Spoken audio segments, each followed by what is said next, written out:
That's right, everybody. It's Techlinked, the show where one lucky contestant has to read the tech news from a teleprompter. But he better not slip up, or there might be a slimy surprise in store. Wash my body. The Xbox Series X and PlayStation 5 will be powered by AMD's RDNA 2 GPUs when the consoles launch this fall. But PC gamers might actually get to play with Team Red's shiny new toys first. Yeah! During an investor call, AMD Chief Financial Officer Devinder Kumar said that high-end 5000 series graphics cards powered by the RDNA 2 architecture and colloquially referred to as Big Navi will be AMD's first RDNA 2 based products, indicating that they will launch before the next-gen consoles. Maybe? Since those are supposed to arrive by holiday 2020, we could be looking at Big Navi's release date around September or October, which is only fair, you know? Those console gamers have their fancy pants SSDs, so we on the PC side should at least get to try AMD's ray tracing tech first, right? It's gonna be glorious. Move over, TressFX. The best graphics upgrade ever. Trust me. Sure, you've heard of cloud gaming, but have you heard of the much less interesting sounding fog gaming? Sounds lame. Sounds mystical. Well, names can be deceiving because Sega is researching fog gaming as a way to enable game streaming with almost no input lag. What? Yes, maybe. Maybe? Sega's research involves using the high-powered PCs and servers utilized in Japan's arcades. Really? Arcades are good there? Which have been largely underused during the pandemic. It's called Fog because rather than connecting to the cloud, these servers would connect to each other and to streaming clients in more of a fog situation. I don't know, man. Stupid. Now, because there are lots of these arcades throughout Japan, the land, gamers at home could connect to them in under a millisecond, rather than taking longer to connect to servers that may be farther away. As to whether such a streaming service would only support streaming arcade games or other more mainstream games as well, we haven't the foggiest.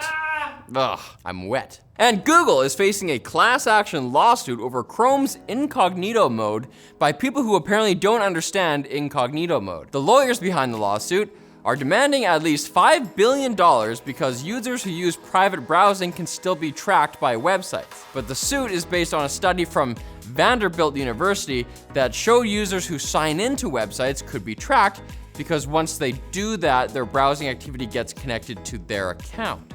Because, of course it does. Like you wouldn't go to crash a wedding and then sign the guest book and introduce yourselves to the happy couple, right? You just bang the bridesmaids and get the fuck and then get drunk and then make an embarrassing speech and spray paint your name on the side of the gazebo, because that's what this is like. I'm just saying.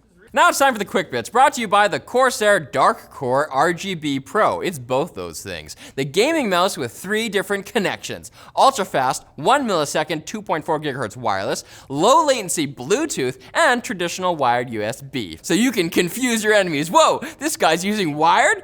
Or wireless? I can't even tell, it's all fast. I'm headshotted now. The Dark RGB Pro has an 18,000 DPI optical sensor, Qi wireless charging, and interchangeable side grips for a perfect fit for your little hands, or big hands, and dynamic customizable RGB lighting to boot. Check it out at the link below. Hearken unto ye, quick bits. Okay. Fly. Thermaltake has officially launched the all-in-one CPU and RAM liquid cooler the company showed off back at CES.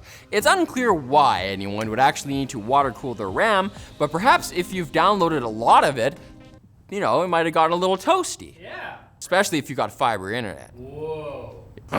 Only 2% of new cars purchased last year in Germany were electric, and the country thinks it might be due to a lack of publicly available chargers. So as part of a 130 billion euro stimulus plan, Germany will require every gas station to install electric vehicle chargers. And if they don't, well, they might get a little personal visit from Angela Merkel. I can just hear the scolding. Apple is having trouble developing device assembly robots that can execute certain minuscule actions with precision, like screwing in the tiny screws that keep iPhones together. Robots can't feel the screw's resistance the way a human can, so at least we know that when the AI takes over, they might keep tiny-handed humans in pens to help them fix stuff. Linus, you got a job still. He's safe. He's just naked and hunched, just making toys. Researchers from Stanford University have developed a system that could accelerate our drone delivery future. The research approach involves drones hitching rides on more traditional forms of transport like vans, buses, trains, and those spinners that they fly around in Blade Runner that have the drones that shoot out the top. Blade Runner 2049, folks, I love it. Don't panic if one of the little guys slaps himself onto your subway car like Minoc from Empire Strikes Back. It's just helping Jeff Bezos get a little richer. We're going home! And other researchers from Queensland University of Technology in Australia have developed a method of fabricating what? Carbon nanodots. Carbon nanodots. Oh, nanodots. Yeah. From human hair, which can be used to create flexible OLED displays. Nope, an AI did not write that. That's a real thing. I guess we should get used to LG engineers hanging around barbershops waiting to collect your clippings. You having a haircut soon, huh? I could use it. I can't handle any more nonsense, so come back on Monday for more tech news. I promise the episode won't be written by our in-house AI, No problem, no promises. John. Psych, it will be.